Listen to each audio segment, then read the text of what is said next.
but Caesar has the power to take my life. Saying, look, this is not writing my name. This is whether or not I get executed in Rome, right? But Caesar has the power to take my life. And Epictetus says, then tell the truth, you wretch. Welcome to Stoa Conversations. My name is Caleb Ontiveros. And I'm Michael Tremblay. And today we're going to be talking about social anxiety, starting with some ideas, quotes from Epictetus. Yeah, the reason for this episode, well, I just think it's such a common fear. I didn't actually look this up beforehand, but my dad likes to say that there was this study where they did the greatest fear of human beings, and I think number one was dismemberment, and number two it was like public speaking. Like it's like social anxiety is right up there. It's with things that affect people's lives, affect the quality of your life, and your ability to kind of do the things you want to do or be the person you want to be. Everyone has that experience of being awkward at a party, or maybe you want to talk to a guy or a girl, maybe ask them out, and you can't do this, or you want to be more confident at work, and just the kind of this kind of sabotage that comes into your own mind around social anxiety, that kind of fear. And the other thing that I think is really interesting about it is it's one of those things that you feel like you should be able to work your way out of. Like, once you're an adult, you should have lived enough life to be like, well, nothing bad is going to happen to me if I flub my public speaking a bit here. Nothing's going to be bad to me if somebody um, turns me down if I ask them out. But we can't seem to. At least myself, I have trouble sometimes having the confidence, regardless. So, wanted to turn to see what Stoicism had to say about it, and in this case, we're going to go to a specific passage from Epictetus, which is called "About Anxiety" and is about social anxiety. And it's a fun one because it's got some particular examples, and it's also about people that are about to leave Epictetus' school and go to Rome. And they're talking about the anxiety that comes with having a political life, and talking to Caesar and things like this. I mean, not Julius Caesar, but whoever's the ruling Rome at that point. So it's this similar kind of context of people being like, well, I'm worried if my boss is gonna, if they're gonna think I'm being awkward, or if something's gonna come back to bite me when I enter these spaces. And it's all very relatable, but then, you know, 2,000 years old, kind of grounded in that wisdom of the Stoic tradition. So, structure for today's episode, we're going to talk about Epictetus's passages on anxiety, connect those with his Stoic, really his Stoic system, something we've talked about before, but the discipline of desire primarily, one of the main areas of Stoic progression. Transition there into some practical advice. So, okay, so what does Epictetus say about why social anxiety happens? Mhm. And then what can we do about it? And then the last part, we'll save some time, Caleb, for you and I to just share our reflections on, do we agree? Do we disagree? What would we add to Epictetus's picture here? Does that sound good to you? Anything you want to add before we jump into it? Awesome. No, that sounds great. Let's do it. Cool. So I'm just gonna kick things off with this. So in Epictetus's discourse, this is book 2, chapter 13. That's on anxiety. And I'm just going to kick things off with a passage that Epictetus, or an example that Epictetus uses, that gives us some lessons about anxiety. And the first lesson here is that social anxiety is, in terms of why it happens and how we can diagnose it, it's the result of desiring something that's outside of our control. That's what Epictetus is going to say. It's actually a problem with our desire. And here's the example he gives. And this is a quote: "When I see someone in a state of anxiety, I say, what is it that he wants? For unless he wanted something that was not within his power, how could he still be anxious? That is why a lyre player feels no anxiety when singing on his own, but becomes anxious when he enters the theater. For he wants not only to sing well, but also to win the approval of his audience. And that is something that lies beyond his control." So, connecting it right back to the dichotomy of control, very clear distinction. If you want something that's up to you, you can desire it, but you can't feel anxiety. The anxiety is the experience of desiring something, I guess, that is vulnerable, that you might not get and you Hmm. might not achieve. And so whenever, not just social anxiety, but any kind of anxiety, Epictetus says, whenever I see any kind of anxiety, I know that's because you desire something that's outside of your control. So you're kind of vulnerable in that sense because you might get what you want, you might not. And that vulnerability leads naturally to a state of anxiety, a state of concern. And so he looks at anxiety as a kind of sickness. And here's another quote from the same chapter. Whenever you see someone who's pale from anxiety, then, just as a doctor infers from somebody's complexion that man is suffering in his spleen, you should declare likewise that man is suffering in his desire and aversion. He is not well at all. He is feverish. And so the point there is that this is anxiety again. It's an affliction of desire and aversion. It's an affliction about our regulation of what we want and what we think we need to be happy or what we think we need to avoid to be happy. And when we start to put that on things outside of our control, that's when we start to get anxious. And that's anxiety in general. And then social anxiety would be doing that in social situations, right? Applying, desiring other people to like you, desiring that you come off a certain way, desiring that or maybe fearing if other people dislike you, right? Fearing if other people think you come off looking silly or weird or whatever you're concerned about, or immature or unprofessional or whatever your concern happens to be. And then Epictetus uses this really great example of, well, what does the Stoic in action look like who's not anxious? He tells the story about Zeno, the founder of Stoicism, and he had a meeting with Antigonus, who was the king of Macedon, and Zeno wasn't anxious at all. He was just like, "Hey, how's it going? Nice to meet you." I assume he doesn't say that, but the king was anxious in front of Zeno, and the king was anxious because he wanted Zeno to like him. He wanted Zeno to think he was intelligent, impressive. So you had this person who has all of this kind of external power, is the point of the story, but he ends up anxious in the social situation and Zeno doesn't, because Zeno doesn't want anything from Antigonus. And but the king wants something from Zeno. He wants Zeno to like him. And so even though there is this inequality in power, one person has social anxiety and one person doesn't. So just cutting straight to the chase, then Epictetus frames social anxiety as a lesson about desire and aversion. We've talked about this a lot, Caleb, how desire, there's the discipline of desire in Stoicism. That's something Epictetus talks about as the first part of your progression as a Stoic, is to understand and take control over what you desire and what you are averse to, what you want to avoid. And what that means in Stoicism is it means desiring the things that are up to you, namely your quality of your character, the quality of the choices you make, and not desiring the things Hmm. that aren't up to you, externals, wealth, property, reputation. And so when we're diagnosing this problem, we diagnose it squarely in that first area. It's a problem in the discipline of desire. And so I think that's a kind of cuts through, I think, the noise in this situation. It gets to the core of the matter. You can talk about social anxiety in a lot of different ways. You could say, well, maybe you can almost go pragmatic, like, well, that person can't actually, uh, maybe you're overestimating it or you're underestimating or you're making some sort of factual judgment. But it Right, just right. kind of, I like Epictetus' approach. He just cuts through the noise and goes, look, you've got a problem with your desire and aversion. You're putting them onto something that's not up to you. Of course it's going to make you feel anxious. Um, what do you think about that?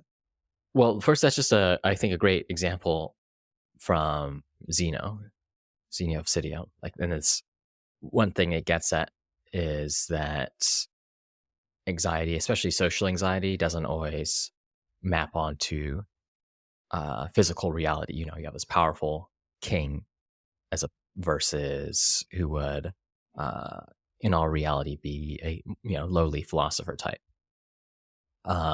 But their hierarchy in terms of experiencing anxiety is reversed from what one would expect. So that's a great story, I think. Maybe something to add on the definition of anxiety. So the Stoics, they were great taxonomers and had their definitions of different mental states, both positive and negative. And one way to describe the anxiety from the early Stoa would be It's a kind of distress that's a result of fear that a danger is present. So the thought would be someone's anxious because they're afraid of, say, something in the future, or perhaps they might be a hypochondriac. They're afraid that they are sick, and that's dangerous. What's it? A danger to? A danger to their body. And I think, of course, Epictetus is following in this tradition and just pointing out that what's the danger to? It's something that's out of your control. In the hypochondriac's case, the body. In the case of social anxiety, your reputation or what others believe about you, and so on. So I think it's I suppose another connection one can make to the earlier definitions of anxiety from the Stoics. Yeah, I always think that's something that's interesting about desire and aversion is it's kind of like they're kind of two pieces of the same coin. That's what I was taking from that. Like if you desire something, well, there's obviously a danger, there's a risk, the risk not getting the thing you desire, right? Suffering like the opportunity cost, or again, if you're dating and you want somebody to like you, the risk then is it's that's not just that something good happens or nothing happens. Our minds, at least, we frame it as, well, something bad happens. I didn't get the good thing. And so that's because I guess I, that was what I was taking your point to be, Caleb, because there's that idea of if you desire a good thing, why do you feel anxious? Why Right, don't you right. just pursue it? Why isn't that just motivating? And you feel the anxiety because you're afraid of not getting it. You're afraid of missing your chance, right? You're afraid of screwing up, or and then that becomes a bad thing, which is just I guess the opportunity cost, the risk. And Hmm. that connects it with that old Stoa definition. Right, right. Yeah. I think it also connects it with some modern definitions of stress. Occasionally, you'll come across the idea that stress is just the experience of something that matters being at stake, Yeah. and the thought there is just that people feel the discomfort of stress when something important is on the line. Things are happening quickly. There's a lot of pressure. All these facts have to do with there being something you care about that is in a way under danger. And then again, here you can introduce the ideas of both desire and aversion. Something important is at stake. That means in some sense you care about it. You are have desires with respect to it, and then of course you're going to be averse to any risks, any loss involved with Yeah. this. And in this case, this is going to be this is going to be everything about social experiences, desiring someone's approval, friendship, love, and then fearing the opposites of this. Yeah, and I mean that connects really well with the second point. So I'll jump into the second lesson I take from this chapter by Epictetus. The second, so the first lesson was that, look, what is social anxiety? It's desiring something social that's outside of your control. So usually that is how people think of you, right? Like what impression you give off, whether or not they like you or don't like you. The second lesson then is that you will not have social anxiety if you have mastered desire and aversion. And so one quote from Epictetus from this passage is, um, the context being somebody entering a social situation. It says, "No good man turns pale and trembles and says, 'How will he receive me? What sort of a hearing will he give me? He'll act, you slave, as he thinks fit.'" And I put in notes, ouch, because it's very mean to people that are feeling anxious. But the idea there is that the Stoic sage does not, as he said, does not tremble, is not afraid, and thinks, "Oh, what will he think of me?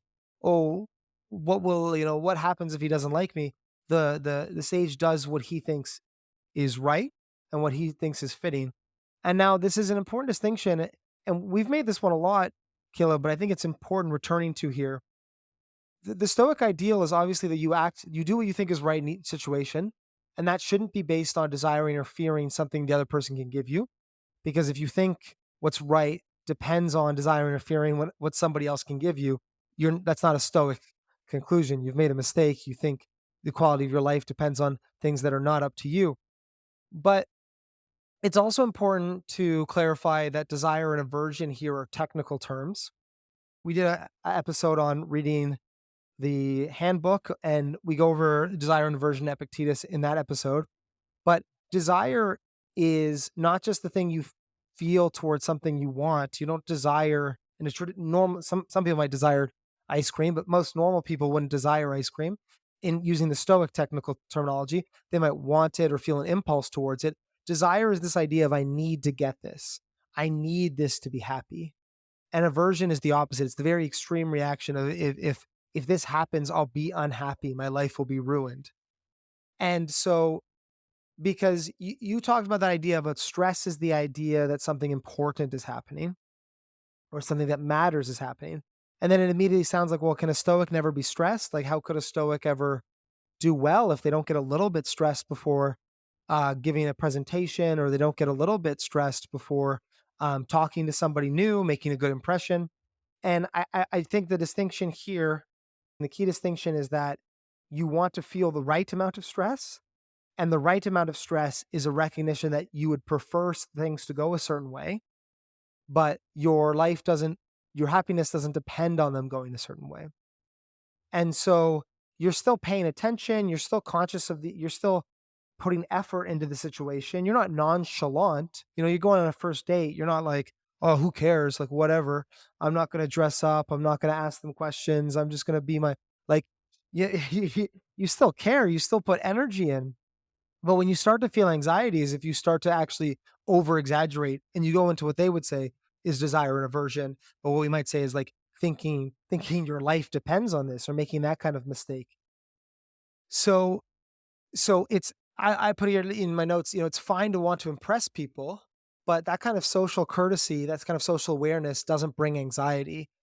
Putting effort into social exchanges is not social anxiety. Social anxiety is overvaluing. It's feeling desire and aversion, as the Stoics would say, instead of just an impulse, instead of just preferring things to go a certain way. Mhm. So the appropriate amount of stress, right? And there's that idea in sports psychology of that kind of curve of stress. Too little is bad, middle just enough is good, too much is bad again. And I always think in the Stoic sense of kind of hitting that curve of like, I would prefer this to occur, so I'm hitting that kind of middle level of stress. This matters, but it matters um, only ever like a reasonable amount. And that kind of inappropriate amount of stress would be if I start overvaluing it. Yeah, Right, what do you right. think about that? No, I think that's exactly right. And a related idea here that we talk about fairly often, but it's also worth bringing up, I think, especially in this case, is that there's a distinction between the impressions that someone receives and their considered judgments about a given situation. Or to put that in modern terminology, there's a difference between initial feelings, and then one's entire emotional state. So the Stoic may have many feelings around nervousness, uh, particular thoughts, running through their head before giving a public speech, that sort of thing. That sort of thing is entirely normal, natural, even.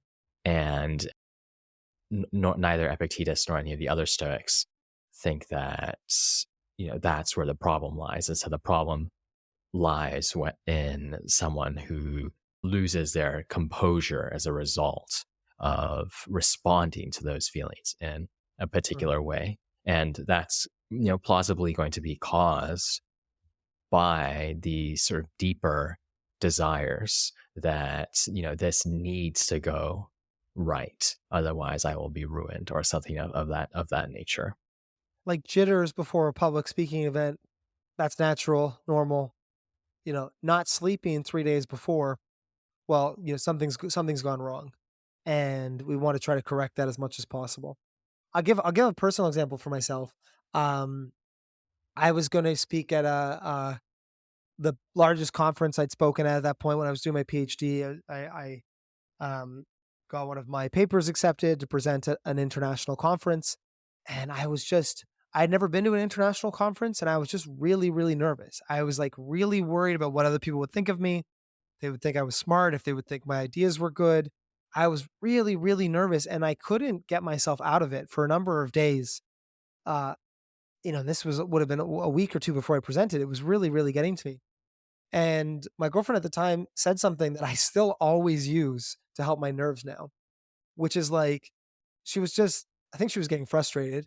And she said, you know, has this ever gone poorly in the past? Like, have you ever engaged in like given a talk or done something social and like thought your life has gone substantially worse after that moment? And I just thought about it and I was like, no, I don't ever feel that way. I don't ever feel even the worst talks I've given or even the worst, even when I get do public speak and it's not great. I never feel like my life, I just feel like, oh, that wasn't as good as I could have done. I never feel like my life is worse. And it was kind of, I think this is also speaks to why stoicism is a practice and you have to go out and do the things that are challenging because my previous social interactions had given me a pool of evidence to show myself, oh, wow, to convince myself of what the Stoics were saying all along, which is that your happiness doesn't depend on, being really impressive and doing a great job at that public speaking event because I had some ones where I'd flubbed, I'd had some ones where it didn't go as well as I wanted. And I was like, I'm still happy. My life's still going well. So I had kind of like built up this pool of evidence. Um, and that's just the desire and aversion exercise, right? That is just as the discipline of desire, that reflection of like, you're putting a lot of pressure on this. You're acting like it really, really matters. But like when you've messed up in the past, has it ruined things? Has it ruined your week, let alone your day? And the answer was no. And that just like that really, really helped me. And it's something that I still use to this day. Does that resonate with you at all? No, yeah, I think that's a great example. Um, and yeah, it seems like your girlfriend at the time had some stoic knowledge, as it were. Really, Yeah. Yeah, it's a great perspective. And it was so simple too, right? Which is the very stoic way of being. yeah, yeah. I think it also does bring out that you can have these experiences, but it's important to see them in the right way, learn the right lessons from them, and whether that's a comment from a friend, a book, a podcast. I think part of why try to talk to other people, learn from others, uh, read some of these ancient texts is to try get that sense of being shown something that in some sense I know is true, but it's still weak. I haven't quite seen the right thing, at least the way I'm imagining that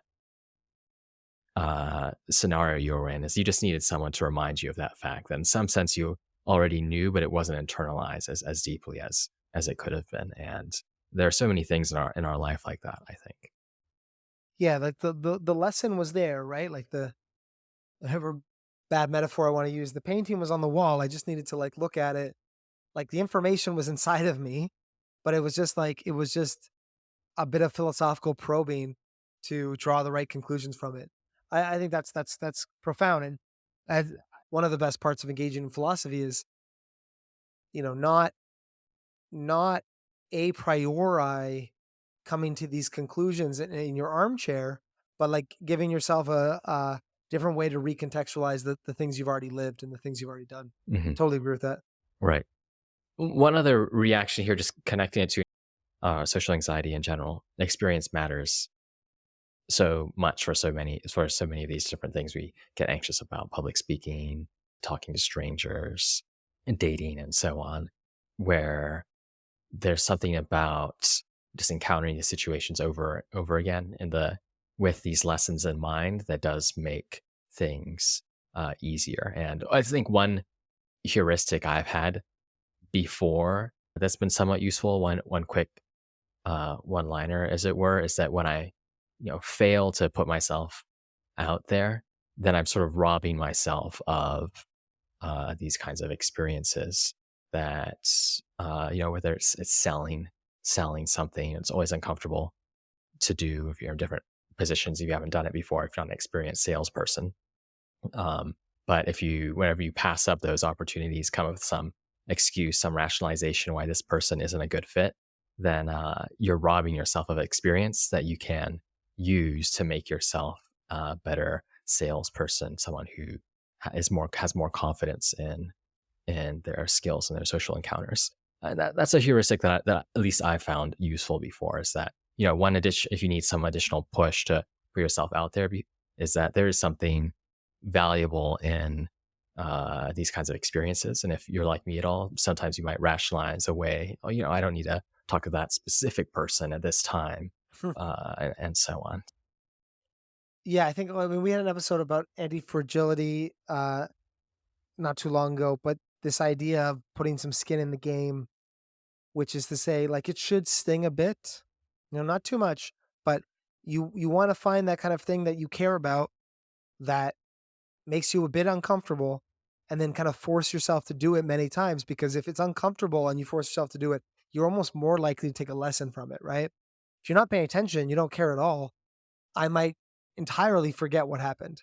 But if I'm uncomfortable and I push myself, then not only am I going to build up that, as you said, like that kind of that repository of lessons that I can reconceptualize or think about, but I'm just going to be much more, I think, like attuned to what's going on. And I think that's maybe what I'm saying is something that to do with like levels Hmm. of, so like maybe I'm comfortable talking to my best friend, but I'm nervous talking to a stranger, and it's like, well, if you want to continue to improve socially, you should then pursue the things that still make you a bit uncomfortable.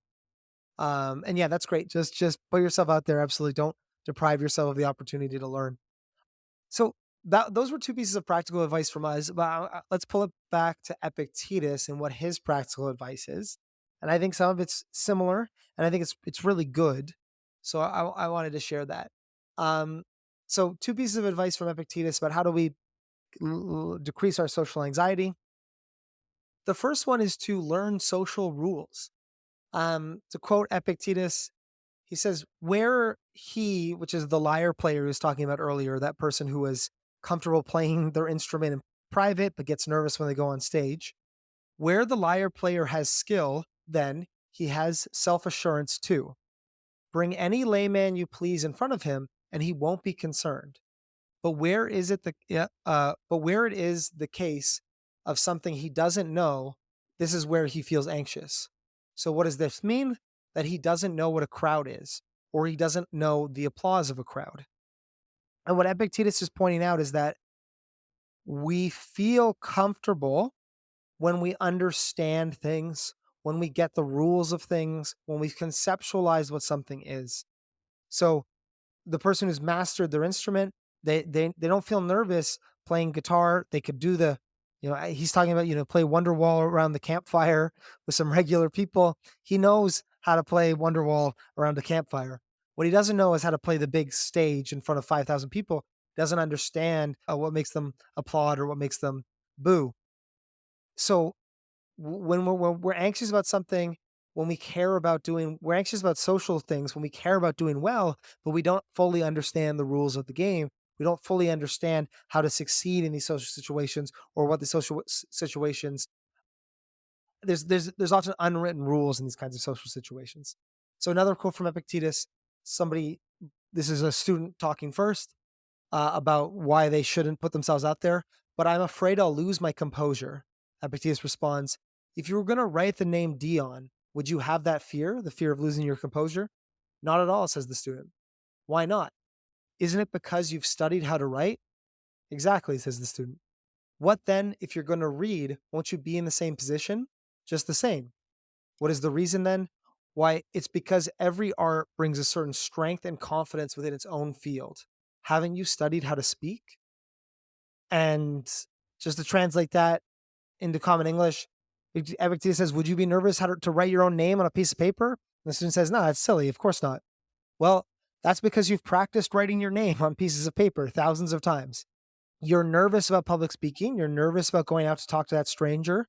You're nervous about talking to that person you think is cute, because you haven't practiced it. You haven't mastered the rules of the game, or the craft, so to speak. So Epictetus is making a comparison here with social interaction with any other craft. If you want to be less socially anxious, you could care less. There's that desire and aversion thing, but you can also practice the craft of socializing. you can become the artist that understands the crowd. So I think the piece of advice here is that you want to consider social areas that make you nervous as kind of sub disciplines or sub specializations. So whether that's large groups of people like parties, is that strangers, is that small talk, is that your boss, is that dating? You want to consider these sub disciplines and then learn the craft for each of these. In my own life, as a personal example, I there's this series of YouTube videos. I think they're called Charisma on Command, and it sounds cheesy, but it's honestly just like this. It's not about like it's not about dating or anything. It's just honestly like they'll pull up a celebrity and be like, why is this person come off as charismatic? Well, because they have this kind of body language, or when somebody asks them a question, they'll ask them a question about themselves, and it just kind of explicitly calls out the rules of social engagement. And I found that to be like really helpful because I think a lot of the time when we're socializing, it's something we grow up doing, but we don't learn explicitly, not all the time, or we don't conceptualize it as a craft. And if we just give ourselves permission to say, yeah, I would be nervous to play soccer in front of people if I didn't know how to play soccer. Of course, I'm nervous, or I'd be nervous just doing anything I'm not good at. Of course, I'm nervous about socializing if I haven't mastered that craft yet. What do you think about the craft analogy? Oh, the craft analogy is it seems on point to me. If I were to describe what I take away from it, it's first, this idea you can improve at the craft and you can think about social interaction like any other craft where it's important to get experience, feedback, have a conceptual model about what the different rules are. You said, learn the social rules of the different sub disciplines or different kinds of circumstances you might find yourself in. That's always key. And then I think one other important part about this framing is that it puts the focus on something tangible, concrete that you can treat as a target that almost has the side effect of removing or decreasing social anxiety, where, really the purpose of social interaction isn't to decrease anxiety. It's as such, it's to be excellent in social situations. And how do you do that? By improving your skill, by treating these kinds of interactions as a craft with the additional thought that, I want to be excellent. You have some pictures of what it looks to be good in these different kinds of circumstances as well. So I think that, giving the process a telos, a purpose outside of, just reducing anxiety is also another useful part of this advice. Yeah, I love the way you've put it, right? It's not just like care less about it, like why are you worried about it so much? That's dumb. It's like, no, people get nervous about things they suck at. And like if you don't understand how to talk to a crowd of people, if you don't know how to give a speech, you're going to be nervous. If you don't know how to walk up to a stranger and make small talk, you're going to be nervous. As you said, treat it like give yourself a positive goal, a telos, and ends to work towards. And then ironically, not only will you feel less nervous because you'll understand what's going on, but you'll also decrease the downside because you'll actually be better at what you do. The terrible situation of like really flubbing the encounter because we think about I'm kind of trivializing those worst case scenarios, but there are some worst case scenarios. You flub a sale, you lose a job because you do a bad work on an interview. There's somebody that you could have romantically hit it off with, and you've terribly offended. You go to a new place and you have trouble making friends. There are like really serious downsides to um I guess struggling socially. And that's why we feel anxious, not because it's not it's a evolutionarily adaptive thing to care about how we come off to other people. There are consequences to being bad at this. And just being told, "Oh, just don't care as much." Yeah, not that helpful, even if it's true sometimes. But being said, well, you'll feel better about it if you get good at it and giving yourself permission, I think, too, to treat it like a craft. Like I think nowadays, especially in dating, there's that negative connotation. And I think for good purpose, you don't want to gamify social interactions too much, right? You lose the genuine connection if you treat it like a script or treat it like a game. But you also can tell the difference when you talk to somebody who's good at conversation and when you talk to somebody who is uncomfortable. And you can feel when somebody else is uncomfortable. There's just it's just a thing you can get better or worse at. Right, right. And so giving yourself permission to treat it like that and say there's nothing weird or wrong about treating it like any other craft. It's probably one of the most important crafts. I think that's nice. And I think most people, I guess I'm just trying to explain why that this advice is unintuitive. It wouldn't be unintuitive for soccer, basketball, painting. Like, yeah, obviously you're nervous about painting because you're not good at it yet. You got to paint a bit first. But it almost feels unintuitive when it comes to interacting socially. But just giving yourself permission to say, hey, I can like analyze myself. I can build those skills. I can practice them. It's almost like a weight off because it's not like, oh, you're either born socially good or not, or you're either an outgoing person or you're not. It's like, no, these are things that can develop. These are things that are flexible. Mhm. Yeah, it is interesting that to some extent, performing well socially involves some opacity about, what sorts of skills you have or what your maybe intentions or training was to some extent. To try to put that more simply, you can have like conversations with people where it feels like, oh, they're just repeating my name because that's something they read in, How to Make Friends and Influence People by Dale Carnegie or something, or they're asking the rote number of questions. You sometimes see this in job interviews. If you have the experience of interviewing people, often at the end of interviews, you'll ask people, do you have any questions for us about the company? And you'll get a list of, the top 3 questions that come up from a Google search on, what to ask people at the end of the interview. And there is some sense in which that reflects negatively on a candidate. At the same time, that's not that much different from many other crafts that have this mix of sort of explicit technique with more intuitive aspects. Many people who are good at a given craft have come to it by learning explicit rules and then shedding those rules in certain ways, or learning, when what situations these rules actually apply and what they don't. And I think probably social interactions is just like that as well. And you might there's such a thing as over applying certain kinds of advice, and certain social generalizations are correct, and you'll see that they're correct, but they're just that, generalizations that are going to have cases where they don't apply, and so on. So what I'm taking from that, Caleb, is if anybody listening, if you ever meet Caleb, don't say his name. Don't look him in the eye. It'll reflect poorly. But um, but no, I think you're absolutely right. Right, like it's like the rules of thumb, and you get a certain art to it that matches with your personal personality and the context that you're in. Right, and if you over apply the rule, it doesn't work in just like any other craft or field. Mhm. Um, so that's practical advice number one from Epictetus. Learn the rules. You wouldn't be nervous to write your name because you know how to write your name. You wouldn't be nervous to go to Roman court if you knew how to socialize in that setting, if you'd practice socializing in that setting. So learn the rules, practice, put yourself out there. The advice number two, which I think it's a bit more of the just suck it up kind of thing. But as a stoic, it has to be said. And I think the piece of advice number two is just at the end of the day, though, you have to focus on what is up to you. You have to pull that attention back to yourself. You're not going to work your way out of anxiety by just becoming so socially.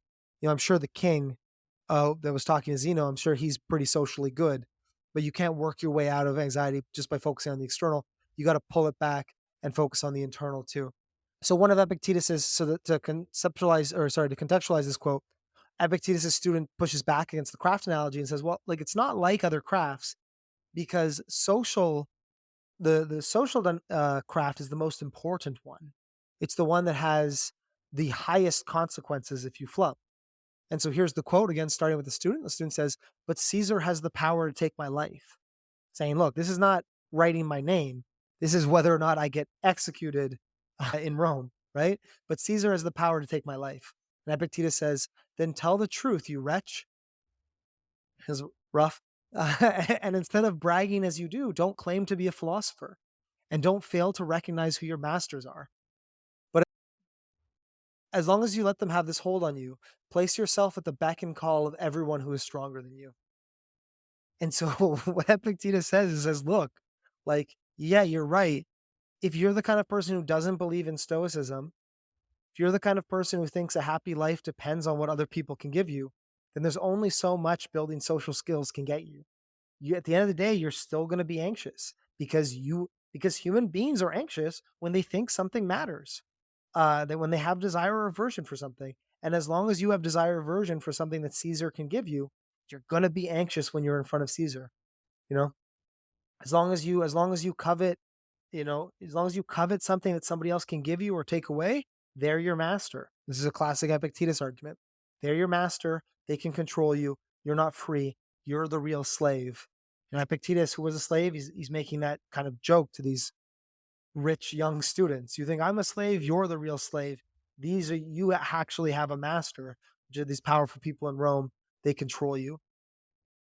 So if you're not willing to learn the craft, or even if you are willing to learn the craft, if you can't also practice desire and aversion, you're never going to fully escape social anxiety. And at that point, you aren't a stoic, right? You're admitting that there's something that you desire that's outside of your control. And in that case, you're condemned to a non-stoic life, right? You're condemned to a certain amount of anxiety. And that's just the way the world is. You will have a master. And I guess Epictetus's point is, either fix that or don't complain about it, right? Mhm. Accept it's the way things are and do your best not to make Caesar mad at you, right? Right, right. Can you imagine Epictetus's student evaluations? Be like, he's a virtuous teacher and knows his Stoic theory. He continues to call students wretches and slaves. Everyone's dropping out of the Zoom call. And This is a yes, camera. This is a cameras off classroom with Epictetus. maybe an argument against student evaluations, perhaps. And I mean, I think I think it's rough. I think it's intense. I mean, that's the joke you're making. But I think it's at the end of the day, it's right, which is that like, look, if you don't agree with Stoicism, you can't get out of anxiety. It is the life. If you place value in things not up to you, it is a necessary part of life, and you just, I guess, have to maneuver it as well as possible.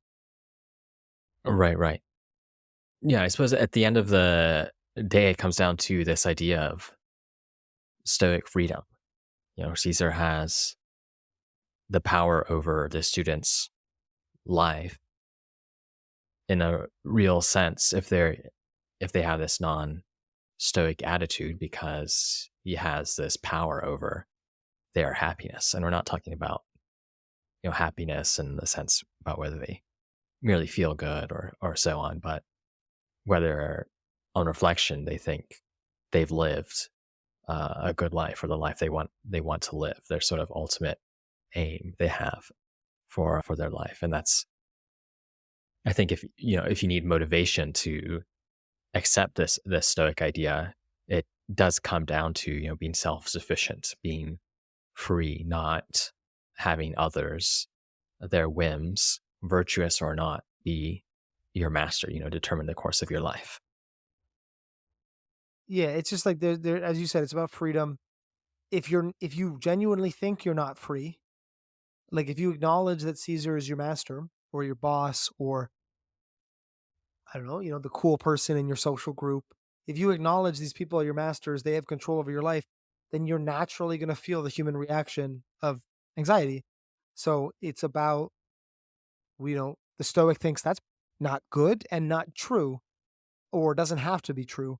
And so you should strive for that Stoic freedom. It's a high bar to reach. I would be nervous in front of Caesar.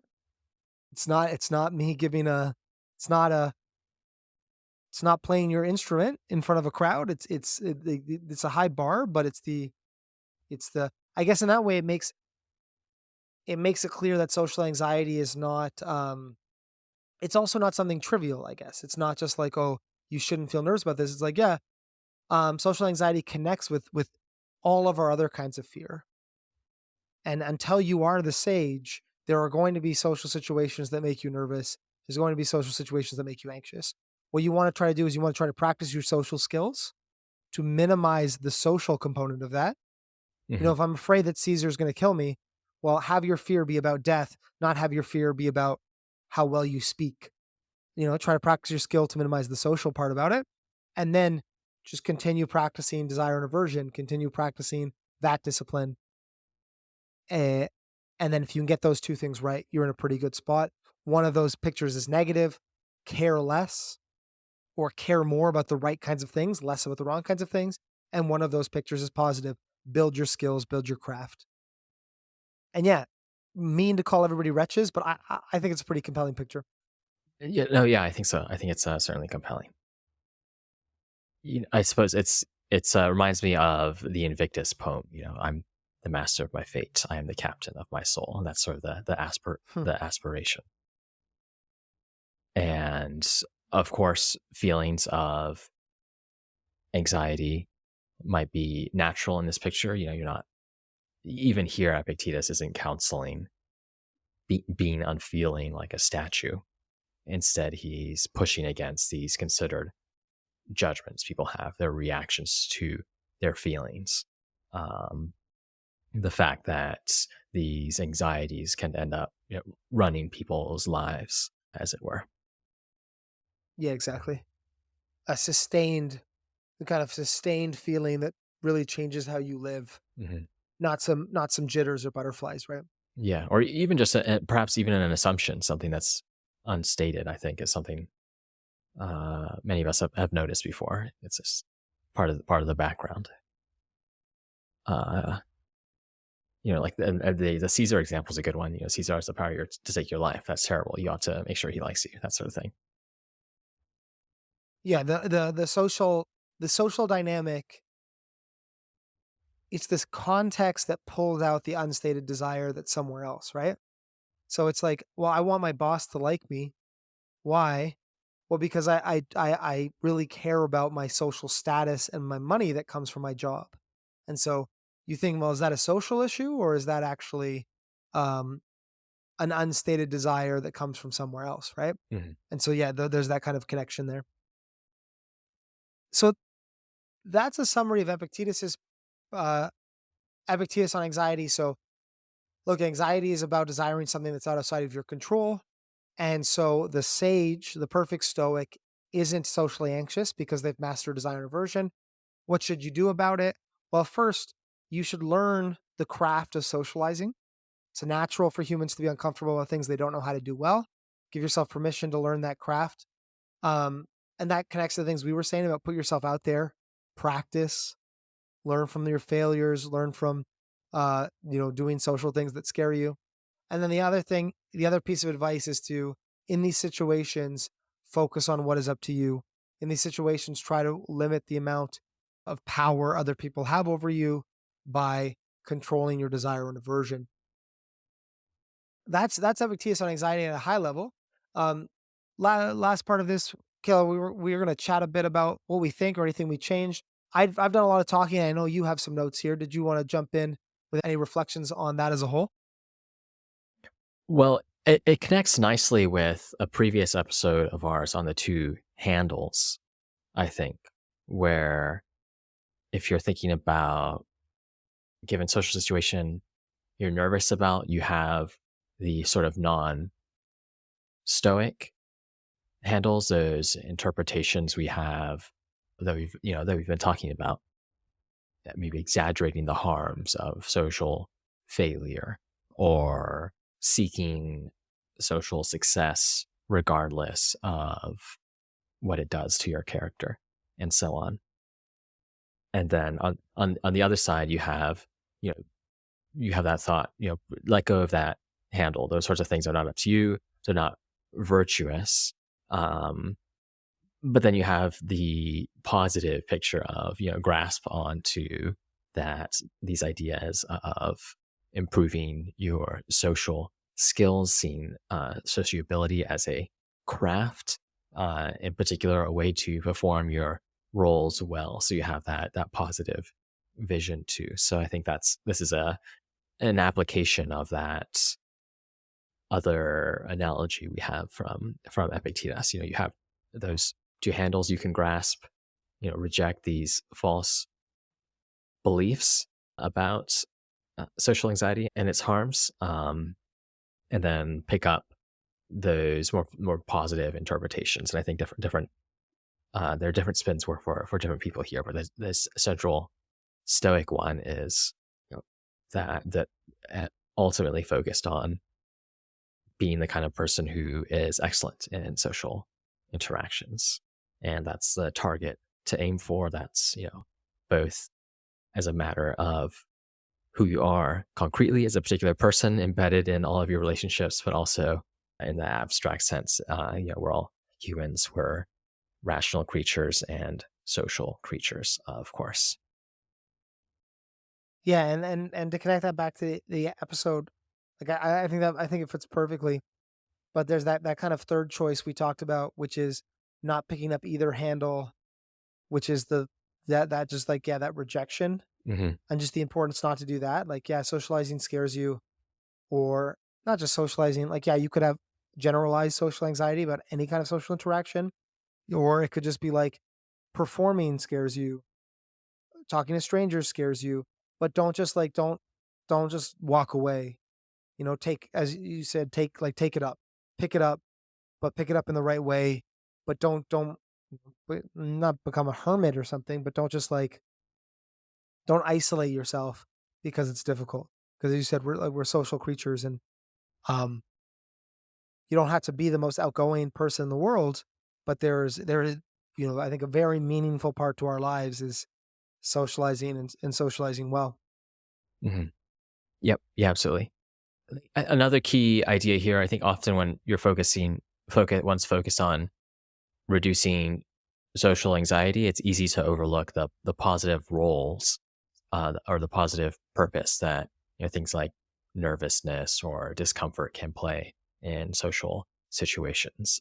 And there's, Mm. they can bring out, if we come back to this idea of stress, they can bring out conflict. If you notice discomfort, another person's discomfort, there's a point, maybe there's a conflict here. That means that something that matters at stake, and that might be worth talking about and addressing. But even if we're thinking not at that level, but just that often if we feel some amount of discomfort, nervousness after saying something, maybe it is because we in fact said something silly. And that's, you don't want to, of course, do the react in an exaggerated way to that. But you also don't want to be the kind of person who, in their project of removing social anxiety, ends up essentially being like inhibiting themselves, almost like a drunk person. They have no inhibitions because they don't feel any kind of nervousness or discomfort, and that's not where you want to end up. Yeah, maybe you shouldn't be talking right now. Is the, Yeah, is yeah, the maybe you should be quiet. But I think that comes back to the craft analogy, right? There's a yep, kind of flavor to different kinds of anxieties, right? And like, yeah, like, you'd hate to be somebody listening to this podcast, and they're like peer pressure, you could feel as a kind of anxiety. Like, oh, I'm uncomfortable around here. Or being around people that are you don't like, you could interpret as a kind of anxiety. Like, I feel uncomfortable. I remember when I was in university, I would go to some parties, and I was still kind of, figuring out my social group, and be like, if it was people I didn't like, and as an adult now, I'm like, yeah, I would never hang out with those people. But at the time, it was like, I kind of feel uncomfortable here. I don't really like the vibe of this party. And if you were blind to it, you'd be like, well, I should just like not be getting in my own way. I should be taking up the handle of, really leaning into these activities. That's not the right answer, right? So it's like the kind of, yeah, I really love that point. There is a kind of, sometimes anxiety is good. So paying attention to what is causing it, and then minimizing the unhelpful, untrue, or it's that telos, right? Minimizing the minimize the anxiety you wouldn't want to have if you were the person you want to be, but like pay attention to the anxiety that I would still want to be uncomfortable if I went to that party today, or these kind of situations. I would still want to be like, oh, get me out of here. So pay attention to that, and don't kind of lose that sensitivity, or that kind of like, yeah, it's a sensitivity, hmm, negative social situations. all right, right. Nice. Is there anything else you wanted to add? Um, no, I think I covered what I wanted to say. I think that sometimes this advice there's different levels of social anxiety, and people that have extreme phobias, hearing it that it's a desire and aversion problem, I don't think is necessarily that helpful. That's why I really like the craft example, and I think it gets around it, but I just think that, like, you should care about this less is often people are in cycles where they kind of habituated a kind of response that they're ashamed of, or that they know they shouldn't be feeling, they know is exaggerated, and then they're kind of stuck. And so it's like, well, what do they do then? They can't just like tell themselves they're being silly more. It doesn't really help. Hmm. But that's why I think the craft example gets around that, because it gives you small, actionable, positively oriented goals that isn't just like, well, you shouldn't be feeling that way, or well, that doesn't make sense to feel that way. So I think it's that combination of both, right? Putting the social anxiety in check with through a stoic lens of value, but then also having small actionable steps you can take to improve and build that skill in, you know, whatever environment feels appropriately stressful for your current level of, the mastery of the craft. Yeah, yeah. The idea of making progress incrementally is nearly always a good one, and I think Yeah, probably in many cases here as well, where you don't want to be unrealistically ambitious, though you do want to be, of course, have some level of ambition. You want to be realistic as well. yeah, Awesome. Yeah, thanks for putting this together. cool. Thanks, Gil. Fun one. I like that. I always take solace in having people 2,000 years ago struggling with the same kind of things. It's always just kind of feels like this exercise in connection with the human experience. And I thought Epictetus had some good advice, and so I'll be taking some stuff away from this conversation. So thank you. Yep, absolutely. Thanks for listening to Stoa Conversations. Please give us a rating on Apple Podcasts or Spotify and share it with a friend. If you want to dive deeper still, search Stoa in the App Store or Play Store for a complete app with routines, meditations, and lessons designed to help people become more stoic. And I'd also like to thank Michael Levy for graciously letting us use his music. You can find more of his work at ancientlyre.com. And finally, please get in touch with us. Send a message to stoa@stoameditation.com if you ever have any feedback, questions, or recommendations. Until next time.